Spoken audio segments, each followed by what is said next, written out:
Hey everyone, and welcome to my midweek primary school Chinese takeaway cook-along. This will be the last lunchtime cook-along that we do. I started them during lockdown, so basically the beginning of lockdown. Something really for the children to do. Breaks up the day, especially when you're stuck at home. But I know some of the children have gone back now. The shops are reopened, so I'm pretty sure that people are no longer sitting at home just watching their Instagrams. So we're doing a nice one today. So today we're going to be cooking my sesame seed prawn toast. This is something that I still have clear memories of from the restaurant days. Sitting there with literally loaves and loaves of bread, spreading this prawn paste on, and then obviously would store them so they'll prawn side together and then stacked up, and then they went into the freezer ready for when people ordered. So for this recipe, in fact, before we start, we need to get our oil heated up. So I'm just going to switch on my wok. Now in here I have about 2 or 3 centimeters of vegetable oil just to warm through. Okay, you can use vegetable oil, you can use groundnut oil. If you hadn't guessed, we're listening to Katy Perry today, so I thought something the children might like to listen to. Last week it was The Cure. That was for me. This week it's for the children. So what was I saying? So we can use groundnut oil, vegetable oil, coconut oil, sunflower oil. You get the idea. So basically just some oil. Okay. For the ingredients, I have 300 grams of king prawns, 280 grams I think it is in the recipe book, but I had a few extra, so about 300 grams of king prawns. To this, I'm going to add some salt. Just a little bit of corn flour. Now the corn flour is just going to help it bind a little bit and stick together. Now normally in the restaurant we'd make a big batch of this, and once it's been minced together, we'd literally pick up the mixture and slap it back into the bowl and we'd have a big bowl. I'm not sure how it works apart from it makes the mixture more springy. So when you eat it, there's a little bit of bounce as you're eating the king prawns. Obviously we're not going to do that today, we're just going to blend it, and also some egg. So we've just got one very small egg. Bread, you can use brown bread. In the restaurant we always used to use white bread, so we've just got sliced white bread, and obviously sesame seeds. Now these are pre-toasted. You don't have to pre-toast them because we're going to be frying them. It's just that I had pre-toasted sesame seeds, but you can just use your normal sesame seeds. Okay. The easiest thing to do with this is to blend it all together.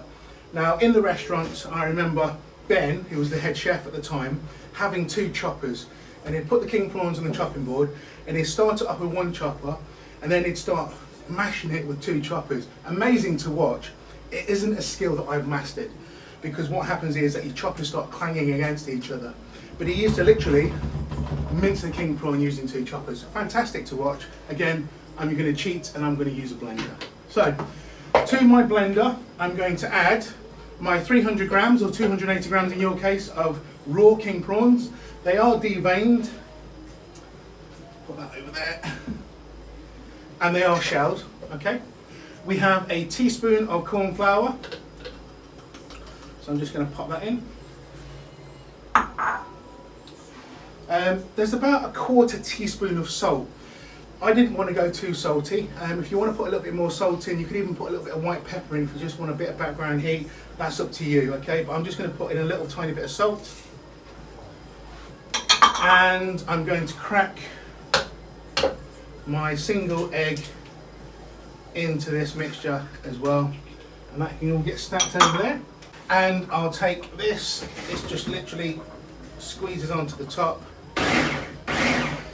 And I'm going to blend this. I don't want a complete mush, but it has to be a paste-like consistency. Now I think that's going to be okay. So I'll get rid of this. I'll take the blades out, not wanting to waste any of this king prawn mixture. And I'll just pop this over to one side. There you go, that's all out of the way. So in here now you can see that we've got a king prawn paste that we're going to spread onto our bread. So I take my bread and literally we're just going to put on a layer of king prawns. Now you can go as thick as you want or as thin. So if you're doing a dinner party or you're having friends around and you want to show off your new Chinese takeaway skills, you can put this on and you can spread it as thin or as thick as you want. Obviously, the more people you've got, you might want to put it on a bit thinner. Since it's only me today eating this prawn toast, I'm going to go a little bit thicker. Now, another thing as well, we want to go right to the edges. As much as when we serve this, we will cut the crusts off. I want to make sure that in every mouthful there's king prawn, and I don't want to see any of the bread coming through this side. Now, we used to use a spreader made out of bamboo, which is just a memory that's just come to me now. So once you've got a slice of prawn toast done, and you've got a batch of prawn toast done, already pre-spread, we'll take our plate of sesame seeds and carefully we're just going to lay this down, and we're just gently going to pat it on its bum and make sure that all of that paste is coated with a thin layer of sesame seeds. Now, the oil wants to be around 170 to 180 degrees. Now, king prawns cook quite quickly, but I don't want it to brown too quickly, so it's still a little bit raw in the middle. So we're not quite there yet.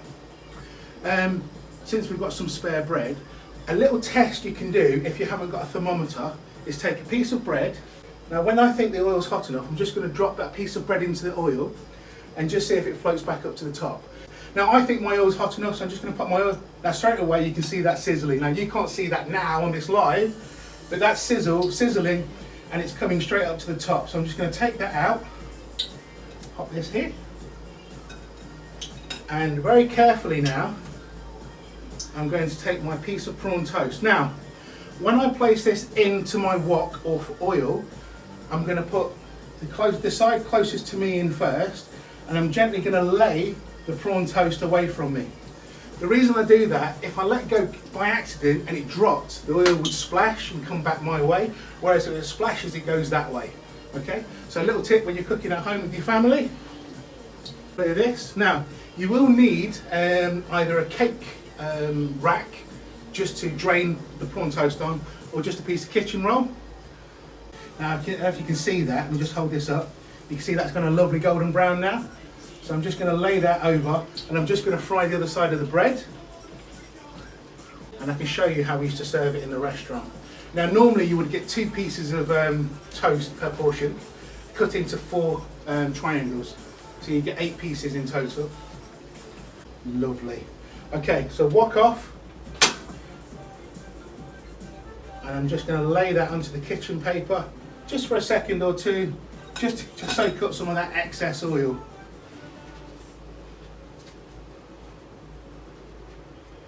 Okay, so carefully now, because it is red hot, so I'm going to fold this over and use this just to help me hold the bread. I'm just going to carefully take off the crusts.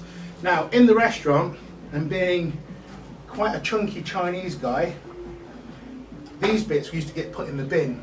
If I was working, that wasn't the case. They were like treats for the night.